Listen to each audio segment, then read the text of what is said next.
fool me once. Join me at this time to give us an update on the latest in the Obama administration's build-up to war in Syria is national security expert and senior editor for the Washington Free Beacon, Bill Gertz. Bill, welcome to the program. Hi, Rick. Good to be on the show. Great to have you. Now, you've been writing about a new dimension, something that most Americans may not be quite familiar with, and that is the U.S. is building up for a cyber warfare attack on Syria. Should we go to war there? Shall I say, should we attack them? Tell us about the nuts and bolts of a cyber warfare attack. Yeah, this is a new realm in the military's toolkit of warfare capabilities. The military recently, or fairly recently, set up the U.S. Cyber Command, part of the Strategic Command, and they're looking at ways in which you can use digital attacks, electronic attacks, internet attacks to disable, disrupt, or otherwise make useless the weapon system of an enemy. And I was told by military sources that this will be a component of the military strikes when they happen, probably after Congress approves it. Yesterday, General Dempsey, the chairman of the Joint Chiefs of Staff, came out and said that one of the potential retaliations expected from a U.S. attack is that Syria could conduct cyber attacks on the U.S., and we've already seen a group called the Syrian Electronic Army that has attacked the New York Times and Twitter. In fact, I was just going to bring that up. There were recent reports that we were the subject, we being U.S. targets, of Syrian cyber warfare. Why is it that the timing of this, in your estimation, Bill Gertz, why is it that Syria would attack New York Times, would attack U.S. targets with cyber warfare, given that, you know, this might not be the best, in their best interest to upset the apple cart with the U.S., so to speak? Yeah, well, this group, the Syrian Electronic Army, is a kind of a shadowy group. It's not clear that it's connected to the Syrian government. It's obviously connected to that sort of system. In other words, they're supporting it. For all we know, it could be Russians or Iranians who are also supporting the Syrians. But it is a new dimension. It's something that's out there. It's happening every day. We're seeing cyber attacks across the range of our internet systems and our networks. It's just so much of what we do is online and in the digital realm that now it's become a big area for attacks and disruptions and, of course, crime and other aspects. So this is something that's going to get worse before it gets better. Now, there are two dimensions to a possible cyber warfare attack in Syria. If I understand this correctly, one, Bill Gertz, as you described, dismantle their air defense systems and their capabilities. Another being to dismantle and disrupt their social infrastructure, dams and water supply, the electrical grid, etc. Are we looking at both options, or specifically focusing on disrupting their air defense systems and whatnot? Yeah, at this point, and we're going by what the military has told us in public, and we've seen this congressional testimony.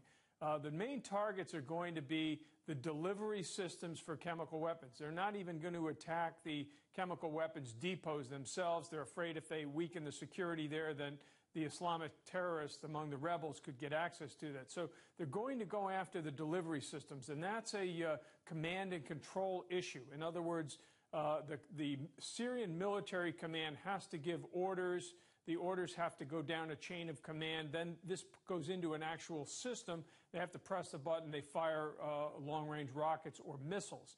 What they're going to try to do is get inside of that communications chain. And they may have already done that by planting covert software that allows them to access it and disrupt these communications. It's amazing. I think that's the main area where they're going to go. That's amazing. Now, in your article at the Washington Free Beacon, you were quoting a military official who had said that it would be important to knock out their air defense system.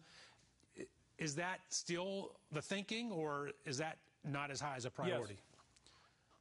No, it is a high priority. In fact, General Dempsey said that yesterday. He said that, again, the limited strike is going to be on these delivery systems, but those delivery systems range from aircraft and missiles and rockets to helicopters and things like that. So anything that's related to the delivery of chemical weapons, which includes air defenses, which are protecting these assets. One particular site is called Al-Mazrah, which is located in the Damascus suburbs, and it's believed to be the site where these chemical weapons were fired on the civilians back in August 21.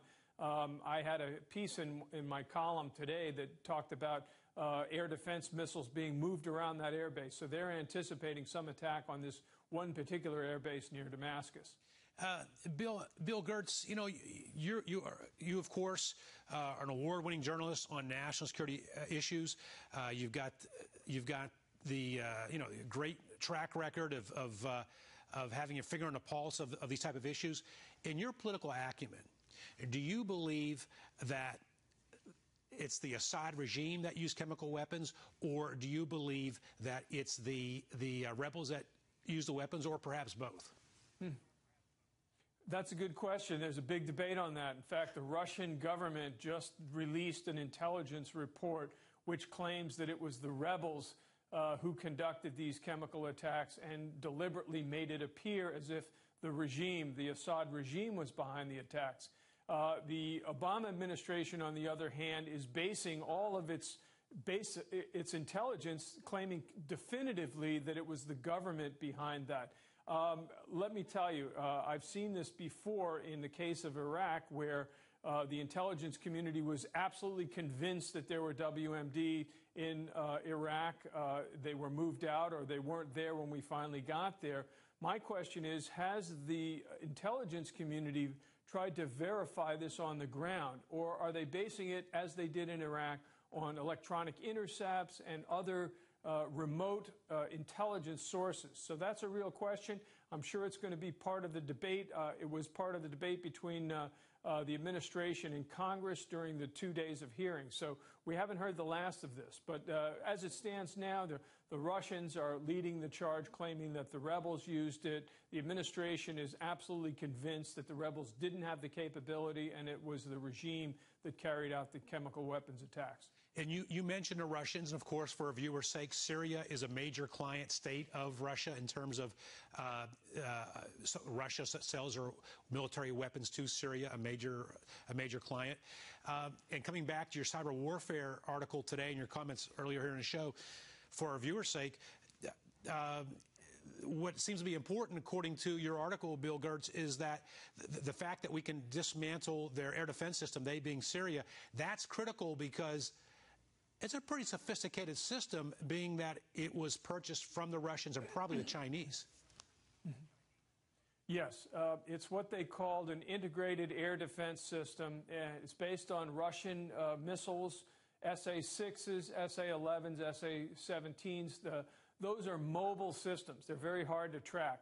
They have some older surface-to-air missiles, but those are in fixed sites, which will easily be knocked out. Additionally, the Chinese have provided long-range air defense radars, so this will also be a test for the Chinese equipment there. And of course, the Chinese, like the Russians, are also backing the Assad regime and opposing U.S. action against Syria.